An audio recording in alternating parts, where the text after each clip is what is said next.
अस्सलामुअलैकुम my YouTube family, कैसे हैं आप सब। उम्मीद है कि सब ठीक ठाक होंगे और बहुत खुश होंगे। तो आज बिना आपका टाइम वेस्ट किए चलते हैं डायरेक्टली अपने टॉपिक की तरफ। आज का हमारा जो टॉपिक है वो है डायरिया। डायरिया इन चिल्ड्रन, यानी कि बच्चों में डायरिया का होना, लूज़ स्टूल्स, लूज़ मोशन जो होते हैं उसका होना।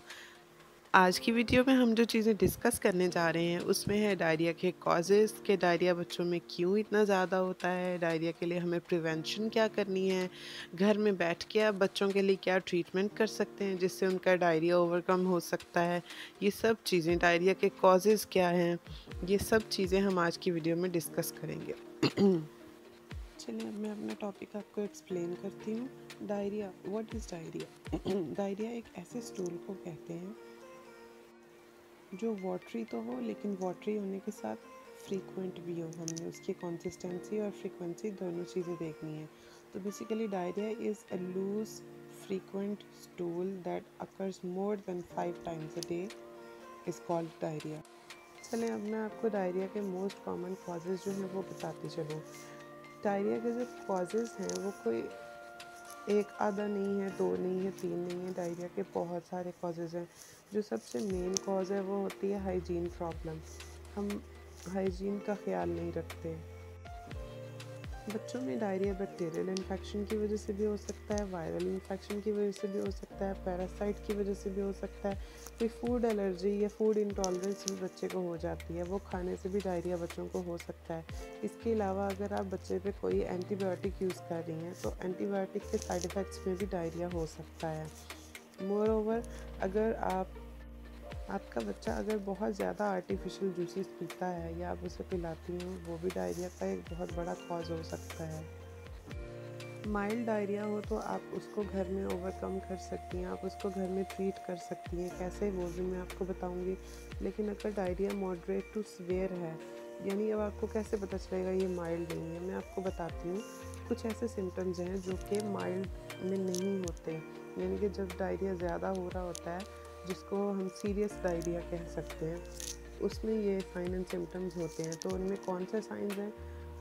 बहुत ज़्यादा वाटरी स्टूल होगा, रनी स्टूल होगा और more than 8 times a day होगा। आठ से ज़्यादा स्टूल बच्चा अगर पास करेगा, या अगर स्टूल के साथ फीवर है, डायरिया के साथ फीवर हो रहा है और वो फीवर 24 घंटे से ज़्यादा रह रहा है, पेट में दर्द हो रहा है बच्चे को डायरिया के साथ साथ। डायरिया की वजह से क्योंकि पानी की और नमकियात की बहुत ज़्यादा कमी हो जाती है, यानी कि डिहाइड्रेशन हो जाती है। अगर बच्चे में डिहाइड्रेशन का कोई एक भी साइन है, अब वो कौन से साइन है जिससे हम कहेंगे कि ये डिहाइड्रेशन के साइन है? सनकन आइज़ होंगी, बच्चे की आंखें अंदर को धंसी हुई होंगी। इसके अलावा बच्चों की जो स्किन होती है, आप उसको पिंच करके देखें, वो बूढ़ों की स्किन की तरह आपको फील हो रही होगी। बच्चा रोता रहता है लेकिन उसकी आंखों में आंसू नहीं आते, ड्राई माउथ होता है, बच्चे का यूरिन बहुत ज़्यादा येलो होता है। ये डिहाइड्रेशन के साइंस हैं। तो अगर बच्चे को डायरिया के साथ फीवर हो रहा है, उसके पेट में दर्द है या डिहाइड्रेशन का कोई भी साइन है, तो आपको इमीडिएटली डॉक्टर के पास जाने की ज़रूरत है।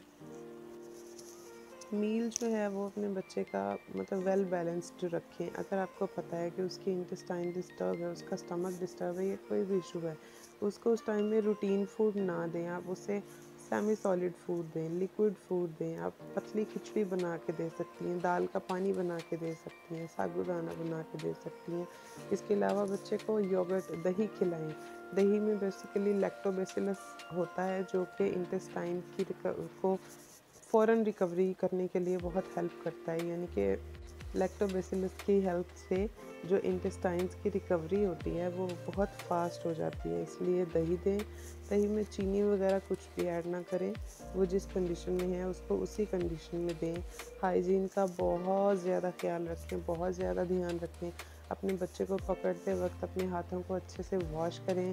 बच्चे के हाथ अगर गर्मियों का सीज़न है तो दिन में 4 से 5 दफ़ा वॉश करवाएं, लेकिन अल्कोहलिक सोप वगैरह नहीं होने चाहिए, अल्कोहलिक वाइप्स भी नहीं होने चाहिए बच्चे के लिए। अगर आपका बच्चा बॉटल फीड पे है तो उसकी बॉटल का बहुत ज़्यादा ख्याल रखें, उसके फीडर को बहुत साफ सफाई से वॉश करें, उसको कवर करके रखें, उस पर मक्खियाँ ना बैठने दें। ये सब मेजर कॉजेज़ हैं जो हमारे घर में मतलब हमारी रूटीन्स में हम देखते हैं कि ऐसा होता है, और यही कॉजेज़ होते हैं डायरिया के। और मैं आपको बताते चलूँ कि डायरिया सबसे मोस्ट कॉमन कॉज है बच्चों की मोर्टिलिटी और मॉर्बिडिटी का, यानी कि बच्चों में डेथ्स का जो रेट है और डिजीज़ का, बीमारी का जो रेट है, ये दोनों डायरिया की वजह से ही सबसे ज़्यादा हाई होता है। माएँ जो अपने बच्चों को फ़ीड करवाती हैं, अपनी ब्रेस्ट को अच्छे से क्लीन करके फिर फ़ीड करवाएँ।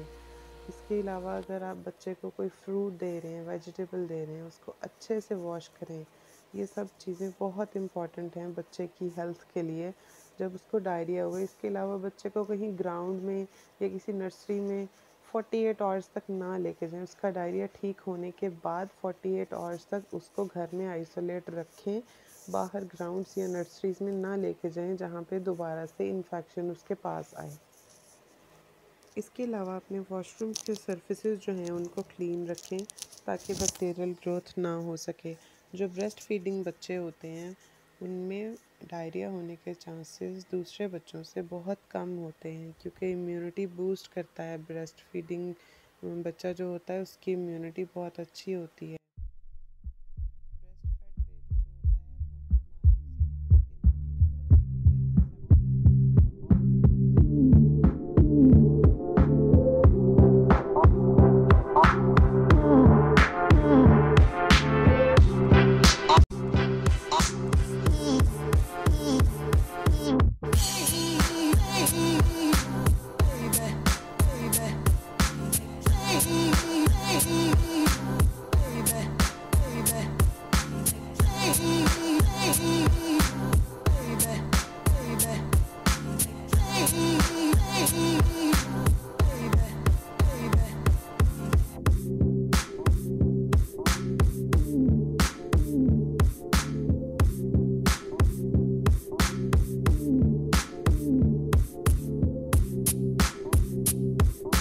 ऐसी ही इंफॉर्मेटिव वीडियोस को देखने के लिए प्लीज़ मेरे चैनल को सपोर्ट कीजिए।